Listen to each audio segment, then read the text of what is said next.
সম্মেলনের পেছনে যারা যারা কাজ করেছেন তাদের প্রতি অকুণ্ঠ চিত্তে কৃতজ্ঞতা এবং ধন্যবাদ জ্ঞাপন করছি। আজকে একটু আগে যেটা হচ্ছিল প্রস্তুতিমূলক সভায় বা পর্বে আমরা কিছু গান করছিলাম, তো আমি রিলেট করছিলাম গানগুলোর সঙ্গে এখানকার ছবিগুলোর। যখন একটা লালনের গান আমাদের শিক্ষার্থীরা গেয়ে উঠলো, তখনই আমার ওই সুফি জম প্রকাশক যে ছবিটি আছে ওই ছবিটির দিকে আমার চোখ পড়ে যাচ্ছিল, বারে বারে মনে হচ্ছিল যেন এই তো চাই, এই তো আনন্দ, এই তো সুন্দর, এবং এই তো শিল্পের নান্দনিকতা। এভাবে তো সবকিছু প্রস্ফুটিত হয়ে ওঠে। বিশ্বের সাথে যোগে যেথায় বিহার, এই কথাটির মিনিং আপনারা প্রত্যেকটা ছবির মধ্যে পাবেন। বিশ্বের সঙ্গে যে যোগটা, আমার যোগটা, আমি বিশ্বকে কিভাবে দেখি, আমি হলুদ রংটিকে কিভাবে দেখি, এবং আমার আকাশটা কেমন। দেখবেন কোনো কোনো আকাশ একটু লালচে হয়ে আছে, কোনো কোনো আকাশ ধূসর, কোনো কোনো আকাশ নীল, কোনো কোনো আকাশ একটু অন্যরকম। এই ছবিগুলো ধরা পড়েছে। আমার আকাশটা কেমন, সকালে আমি এই আলোচনা বলেছিলাম যে আমি যদি পিঙ্ক বলি, আমার আকাশ পিঙ্ক, মাই স্পেস পিঙ্ক।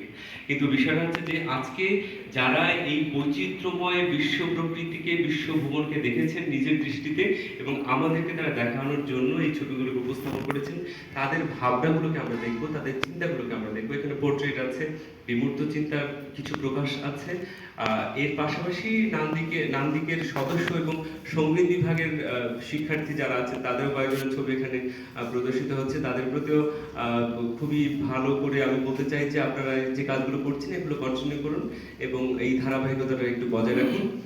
পাশাপাশি আজকে যারা এখানে উপস্থিত আছেন, আমাদের অতিথি বলবো না, আমাদের পরিবারের অংশ বটে, তাদের প্রতিও একটা আহ্বান আমি রাখবো। যেহেতু আজকে এই দ্বিতীয়বারের মতো কথা বলতে এসেছি, এখানে আমার কথা বলার সমাপ্তি ঘটছে, আমি আহ্বান জানিয়ে রাখছি আগে থেকে আপনারা বারবার আসুন আমাদের এই রবীন্দ্র বিশ্ববিদ্যালয়ের সঙ্গীত বিভাগের আঙিনায়। আপনারা সব সময়ের জন্য আপনারা হচ্ছেন ওয়েলকাম, এবং আপনারা এখানে এলে পরে আমাদের মধ্যে যে একটা আনন্দের জোয়ার বয়ে যায় সেটি সারা জীবন ধরে চলুক। বিশ্ব প্রকৃতির সঙ্গে আমাদের এই যোগটা অক্ষুণ্ণ থাকুক, এবং এর মাধ্যমে আমরা এই শিল্পের সৌন্দর্য এবং নান্দনিকতার বিষয়গুলোকে আরো সুন্দরভাবে অনুভব করবার চেষ্টা করি। এবং শিক্ষার্থীদের মাঝে সকালে যে আলোচনাগুলো করেছিলাম, যে ভাবনার জায়গাগুলো, আশা করি সেই চিন্তাগুলো আপনারা ধরে রাখবেন এবং সেখান থেকে কিছু গবেষণামূলক কাজ, কিছু হচ্ছে একটা ফিডব্যাক আপনাদের কাছ থেকে আমরা পাবো। নাহলে কিন্তু এই আয়োজনগুলো একদমই বৃথা। আপনারা যেগুলো উপভোগ করছেন, যেগুলো দেখছেন, যেগুলো বুঝতে শিখছেন, সেগুলোকে নিজের কাজের মধ্যে ধরে রাখবেন, তাহলে কিন্তু সকলের কষ্ট সার্থক হবে। ঠিক আছে? তো আমি আবার সবাইকে ধন্যবাদ জ্ঞাপন করে আমার বক্তব্য এখানে শেষ করছি। ধন্যবাদ। আসলে সঙ্গীত বিভাগ আমরা একটা পরিবার, আর এই পরিবারের সাথে আমাদের পরিবারের সদস্য মনে হচ্ছে, এবং সদস্য হিসেবেই জুড়ে আছে নান্দিকের প্রতি অনেক অনেক ধন্যবাদ এবং কৃতজ্ঞতা। তাদের নিরলস পরিশ্রমের ফসল আজকে আমাদের এই চমৎকার চিত্র প্রদর্শনী। তো এই চিত্র প্রদর্শনী সম্পর্কে আমাদের এই পর্যায়ে আমি ডেকে নিচ্ছি রবীন্দ্র বিশ্ববিদ্যালয় বাংলাদেশের সহকারী অধ্যাপক জনাব রৌশন আলম। সবাইকে শুভেচ্ছা জানাচ্ছি, আর সেই সাথে কৃতজ্ঞতা জ্ঞাপন করছি নান্দিক পরিবারকে, যারা এই আনন্দকে প্রাণবন্ত করে তুলেছে। তাদের সেজন্য আবারও ধন্যবাদ, কৃতজ্ঞতা জানাচ্ছি। এখানে উপস্থিত আছেন আমাদের সঙ্গীত বিভাগের সম্মানিত চেয়ারম্যান জনাব দেবশ্রী দোলন, উপস্থিত আছেন আজকের প্রথম অধিবেশনে যিনি আমাদের মূল প্রাবন্ধিক হিসেবে উপস্থিত ছিলেন কৃষি গৌতম, উপস্থিত রয়েছেন জনাব ইয়াদ সিংহ শুভ, সেই সাথে সঙ্গীত বিভাগের শিক্ষক তন্ময় কুমার পাল এবং তুষার মাহমুদ, বাবুল হোসেন স্যার, যিনি সকালবেলাও সঞ্চালকের ভূমিকা পালন করেছেন, অনুষ্ঠানকে আরও বেশি প্রাণবন্ত করেছেন। আমাদের সাথে সকাল থেকেই আমাদের প্রচার মাধ্যমে মিডিয়াতে সহযোগিতা করছেন বিশ্ববিদ্যালয়ের পাবলিক রিলেশন দপ্তরের সহকারী পরিচালক জনাব শাহ আলী, তাকেও ধন্যবাদ জানাচ্ছি, কারণ এই সুন্দর অনুষ্ঠানটিকে সকলের মাঝে ছড়িয়ে দিতে তার একটি বিশেষ ভূমিকা রয়েছে। বিকেলের এই অধিবেশনটা আমাদের ভীষণ প্রাণবন্ত লাগছে, কারণ সকালবেলায় যাদের জন্য এই আয়োজন, শুভ স্যার আসলে তাত্ত্বিক ব্যাপারে আলোচনা করেছে, সেই ব্যাপারে আমি যাব না, কারণ সেমিনারে সেই বিষয়ে কথা হয়েছে, এরপরও স্যার মোটা দাগে সবকিছু ছুঁয়ে গেছেন। তো শিক্ষার্থীদের শুধু এটাই বলবো যে দেখুন, একটি বিভাগের কাজ হচ্ছে মূল ধারার শিক্ষা ব্যবস্থার সাথে সাথে কাছাকাছি যে বিষয়গুলোর সাথে নিজেদেরকে যুক্ত রাখা প্রয়োজন, সেই ব্যাপারগুলোর সাথে অ্যালাইন করা, সেই কাজটি সঙ্গীত বিভাগ খুব দায়িত্বের সাথে করছে। তো আপনাদের জন্য যে কাজটি করা, আমাদের সকালবেলাও একটা পুরো সেশন জুড়েই আলোচনা ছিল যে আসলে অভিনয়, নাটক, ছবি আঁকা এবং গান, এই সবগুলোর সমন্বয় কিভাবে ঘটে। যদি আপনি শিল্পবোধকে ধারণ করতে শেখেন, শিল্পবোধকে জানতে শেখেন, তাহলে আপনি সবকিছুই বুঝতে পারবেন। অর্থাৎ শুভছা যেটা বললো যে আমরা দেখছি যে সুফিজমের, দেখেন এই যে ছবিটা, এই ছবিটার একটা বিশ্লেষণ আছে।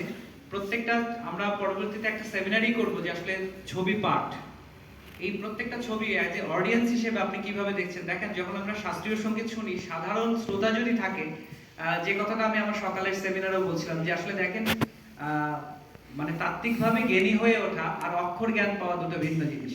যদি আপনি H2O দেখেন, আপনি এটাকে একটা সংখ্যা দেখছেন অথবা আপনি বর্ণ দেখছেন, কিন্তু এটার মিনিং অর্থাৎ হচ্ছে আপনি কতটুকু জ্ঞানী, যিনি এটা বোঝে তিনি এটাকে পানি দিচ্ছেন, তাই তো? এই যে ছবিটাকে আমরা দেখছি, ছবিটা লাইট কোন অ্যাঙ্গেলে পড়েছে, ছবিটা কেন নান্দনিকতার দিক থেকে শ্রেষ্ঠ, বা ছবিটা কেন ভালো লাগছে, এইটা বোঝার জন্য আপনার জ্ঞান থাকা প্রয়োজন। এর কারণ হলো যে আপনি যখন ভালো গান গাইতে জানবেন, আপনাকে ভালো ছবিও পড়তে জানতে হবে। আপনি যখন ভালো গান গাইতে জানবেন, আপনাকে ভালো নৃত্য বুঝতে জানতে হবে। আপনি যদি ভালো ছবি আঁকতে জানেন, আপনাকে গানটাকেও ভালোভাবে বুঝতে হবে। এই যে ছবিটা দেখেন, সুফির যে দর্শন, ডান হাতটা ঊর্ধ্বমুখী আছে, সৃষ্টিকর্তার প্রাপ্ত যে আশীর্বাদ, যে দয়া, সেটাকে তিনি গ্রহণ করছেন, অহংকারকে বিসর্জন করছেন। বাম দিকে দেখেন হাতটা এই পজিশনে আছে। এই সুফিজমের একটা নৃত্য, মাথাটা ডান দিকে আছে। যিনি শায়েখ বা শিক্ষক বা গুরু, তিনি এসে নৃত্যটা শুরু করেন। পুরো পৃথিবীটাই কিন্তু ঘূর্ণায়মান মধ্যে আছে। আপনি যদি দেখেন যে একটা হেলিকপ্টার যখন তার ঘূর্ণায়মান অবস্থা শুরু হয়, তিনি কিন্তু উপরের দিকে হেলিকপ্টারটা যেতে থাকে। তো আপনি যদি এটাকে এভাবে ভাবেন যে পুরো পৃথিবীটাই কিন্তু ঘূর্ণায়মান, যার কারণে লালন বলছে যে পৃথিবী গোল আকাশনী, অহর্নিশি ঘুরছে যিনি দিন রজনী। তো এই যে জায়গাটা, যদি আপনি এই ছবির সাথে আপনার ভাবকে কানেক্ট করতে না পারেন, তাহলে কিন্তু সেই জায়গায় পৌঁছাতে পারবেন না। যেটা বলছিলেন শুভছা, যে আমরা যখনই বসছিলাম খুব সুন্দর এনভায়রনমেন্ট ক্রিয়েট হচ্ছিল। লালনের একটা গান বাজছিল, খাঁচার ভেতর অচিন পাখি কেমনে আসে যায়। গানটাকে আপনি সবাই আপনারা জানেন। একজন, এটাকে কি বলে, যে যিনি আর্কিটেক্ট, উনি যদি এই গানটাকে ধরে, গানের ফিলোসফি ধরে ডিজাইন করতে চায়, তাহলে কি কিন্তু একটা বিল্ডিং এর ডিজাইন সেভাবে রূপ দিতে পারবে যে যেখানে আলো বাতাসের সমান খেলা করতে পারবে। বাতাস রূপে সাই কেমনে আসে যায়। As a person, as a সাধক, আপনি সুরটাকে কিভাবে করবেন? বাউল গানে সুর হয় ভাবকে কেন্দ্র করে, ব্যাকরণকে কেন্দ্র করে না। তার কারণ কি আপনি দেখেন, খাঁচার ভেতর অচিন পাখি কেমনে আসে যায়, আমি ধরতে পারলে মনোবেরি দিতাম পাখির পায়। প্রথম কথাটা যাচ্ছে আপনার বাসনা, আপনি ইচ্ছা করছেন, আপনি কে পৃথিবীতে মারা যেতে চায়, বেঁচে থাকতে চায়? আমি বাঁচতে চাই অনবধিকাল, এটা আমার ইচ্ছা। খাঁচার ভেতর অচিন পাখি কেমনে আসে যায়, আমার মধ্যে পাখি কিভাবে আসে যায়, যদি ধরতে পারি তাকে আমার মধ্যে স্থায়ীভাবে রেখে দিতাম। দেখেন এই সুরের সাথে ছবির সম্পর্ক খুব অসাধারণভাবে সকালের সেমিনার যারা মিস করেছেন, ঋষি গৌতম স্যার বিশ্লেষণ করেছেন যে কিভাবে ছবি সুরের কথা বলে। আপনার দুঃখ যেখানে প্রগড়, তুলির টানটা সেখানে গাঢ় হবে। আবার যদি দুঃখকে হালকা করে দেখাতে চান, আপনি আঁচলটাকে আলাদাভাবে হালকা করে দিলে পারবেন। যেটা শুভ স্যার বললো যে এই প্রত্যেকটা আপনার আকাশটা কেমন, সেটা আপনার উপরে নির্ভর করবে। যে কথাটা সকালবেলা আমি বলেছিলাম যে প্রবন্ধ যা বলে তাই, কবিতা যা বলে তা না। কবিতা যা বোঝায় তা না, লালনের গান বা বাউল গান যা বলে তা না। কেন আপনারা জানেন যে রূপক ভাষার আশ্রয় আছে। প্রত্যেকটা ছবি যদি আপনারা আলাদা দৃষ্টিতে দেখেন, আমাকে একটু আগে গৌতম স্যার বোঝাচ্ছিল, দেখেন এই যে ছবিটা আমার আঙুল সোজা, এই গরুর সাইড যেটা গাছ অনেক বেশি ফোকাস দিয়েছে, বলছে এখানে কিন্তু আমি লাইট কম দেখেছি, আমি আলোটা দিয়েছি যে ফোকাসটা ওইখানে চোখটা ফাস্টে যাবে। তাহলে চারুপাঠ, এই ছবি বোঝার ব্যাপার আছে। ঠিক একইভাবে গানের সুর কিভাবে হয়, যার ভাবের সাগর যত বেশি গভীর, তিনি শিল্পের তত গভীরে প্রবেশ করতে পারেন। ঠিক এই সুরটাকে দেখেন যে একজন বাউল সাধক গ্রামের, তিনি গানের জানেন না যে সন্ধ্যায় করি মা করি মন গাইতে হয়, ব্যাকরণ বোঝেন না, তাহলে তিনি করেন কিভাবে? খাঁচার ভেতর অচিন পাখি কেমনে আসে যায়। দেখেন সুরটা স্থির। এটা আমি আমার সাথে কথা বলছি যে একটা খাঁচা আছে আমার, এর মধ্যে পাখিটা কিভাবে যাচ্ছে, একটা ছবি আঁকবো, কিভাবে যাবে। এবার আমি যদি ধরতে চাই আপনাকে, আমাকে উঠতে হয়। দেখেন সুর সাধক তুলে দিচ্ছে, তারে ধরতে পারলে মনোবেরি, যদি পারি, কন্ডিশন আছে, আমি দিতাম পাখির পায়। দেখেন উদারা থেকে তার নিচের দিকে আসে, তারা থেকে সুরটা নিচের দিকে আসে, আমি ব্যর্থ, যদি ধরতে পারতাম তাহলে বেরিয়ে দিতাম, কিন্তু আমি পারি না। এইখানে কিন্তু ব্যাকরণকে ফেল করে, ভাবকে গভীর দেয়। যার কারণে রবীন্দ্রনাথ তার ভাবের জায়গায় বলেছেন যে যদি কোনো গান ডিমান্ড করে বাগেশ্রীর জায়গায় মালকোষ রাগের, তার কাছে তো আমি দায়বদ্ধ না, আমি কেন ব্যবহার করবো না সুর? মূল ব্যাপার হচ্ছে আমার ভাবকে আমি গুরুত্ব দিতে পারছি কিনা, আমার ভাবের প্রকাশ সঠিকভাবে ঘটছে কিনা, সেটি গুরুত্বপূর্ণ বিষয়।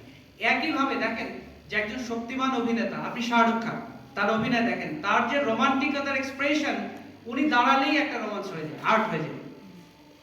এটা হচ্ছে যে উনি কতটা গভীরে ঢুকতে পারেন তার উপরে নির্ভর করে। আপনি আজকে দেখেন জয়নুল আবেদিন কেন এত বিখ্যাত, কয়েকটা আঁক রেখে ফেলে রাখছে। আমি আপনি কাক দেখছি, যে কথাটা আমি বক্তব্যের শুরুতে বললাম, যে সাধারণ দর্শককে যদি আপনি জিজ্ঞেস করেন H2O, ও সংখ্যা দেখবে, ওয়ার্ড দেখবে, শব্দ দেখবে, কিন্তু যিনি জ্ঞানী উনি অন্তর্নিহিত তাৎপর্য উপলব্ধি করবেন, H2O মানে পানি।